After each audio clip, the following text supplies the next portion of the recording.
கூடாது. சாமி பாடம் பண்ணுறேன், எங்கே போனேன்னே தெரியல சாமி, எங்கேயும் போலவன் நல்லா தூங்கிட்டேன். அங்கே தூங்கக்கூடாது. எனக்கு என்ன நடக்குதுன்னு எனக்கு தெரியணும். ஆனால் மனம் வேலை செய்யக்கூடாது. மனம் வேலை செஞ்சால் என்ன ஆகும் அப்படின்னா, நான் பார்க்கக்கூடிய காட்சியை அதை ஆராய ஆரம்பிச்சிடும். அதை ஆராய ஆரம்பித்தா வந்த காட்சி தானாக மறைஞ்சிடும். மனம் வந்தவுடனே காட்சிகள் மறைய ஆரம்பிச்சிடும்.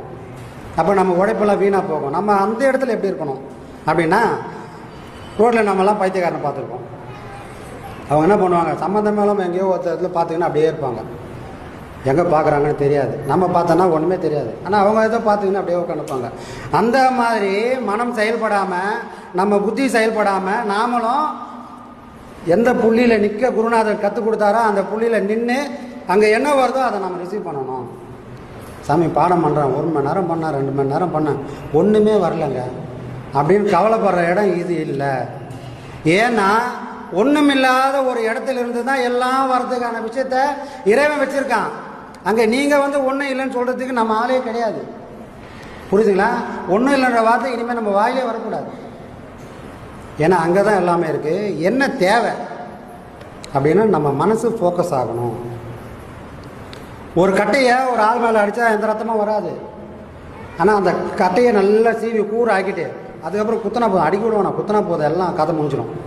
அந்த மாதிரி நம்ம மனசு அந்த கட்டை மாதிரி இருக்கும்போது எந்த விதமும் நம்மளுக்கு குடிமானமும் இல்லாத போயிடும். அதே நம்ம அம்பு மாதிரி சீவிட்டோம்னா நம்ம இலக்கை ஈஸியாக அடையலாம்.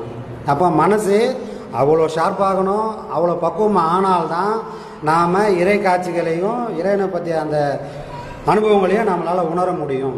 ஏன்னா நம்ம ஒரு 500 ரூபாய்க்கே இங்கே படாத பாடுபடுறோம். ஒரு 500 ரூபாய் சம்பாதிக்கிறதுக்குள்ள வேத்து விறுவித்துறோம்.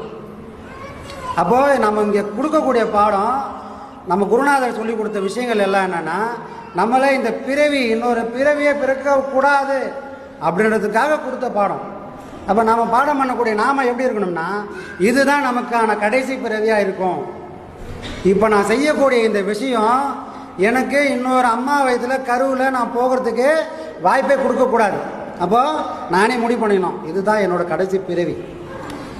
நான் இந்த தேகத்தை விட்டு விழறதுக்குள்ளே இறைவனை நான் பிடிச்சிடுவேன், தன்னை நான் உணர்ந்துடுவேன் அப்படின்ற ஒன்று மட்டும்தான் நமக்கு இருக்கணும். இதில் வந்துதா வரலையா அது விஷயமே இல்லை. அவங்க சொல்லி கொடுத்தா மாதிரி நாம் போனோம்னா நடக்க வேண்டிய விஷயங்கள் தானாக நடக்கும். எல்லாருக்குமே தெரியும், மழை எப்படி பெய்யுது கேட்டால் சொல்லுவாங்க, கடல் தண்ணி ஆவி ஆகுதுங்க, ஆவி ஆகுது, மேகம் ஆகுதுமாங்க. மேகம் ஆகி ஊர்வல் ஊர்ந்தவொடனே சில்லுன்னு காற்று பட்டவொடனே அது குளிர்ந்து இங்கே பூமியில் மழையாக பெய்யுது. எல்லாருக்குமே தெரியும், யாரும் மறுக்க முடியாது.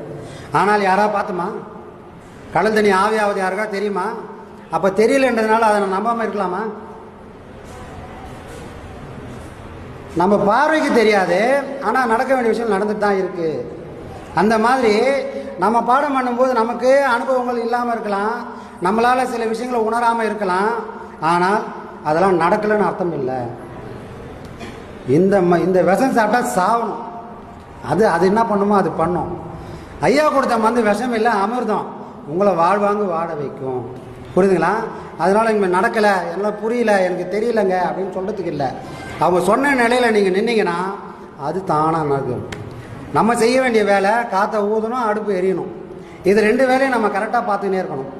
அடுப்பு எப்போல்லாம் எரியுதோ அப்போல்லாம் ஊதாங்களை வச்சு ஊதி ஊதி ஊதி அதை அணையாமல் பார்த்துக்கணும். நெருப்பு இருக்கிற வரைக்கும் நடக்க வேண்டிய விஷயங்கள் தானாக நடக்கும். ஆனால் நம்மளோட போதாத காலம் அடுப்பு எரிக்கிறதை விட்டுட்டு, சாமி பாத்திரத்தில் பொங்கவே இல்லை, ரொம்ப நேரம் ஆயிடுச்சு, பொங்கவே இல்லை, அடுப்பு எரிஞ்சால் தானே பொங்கும், அப்புறம் தான் சாப்பிட்ற நாளைக்கு வரும்.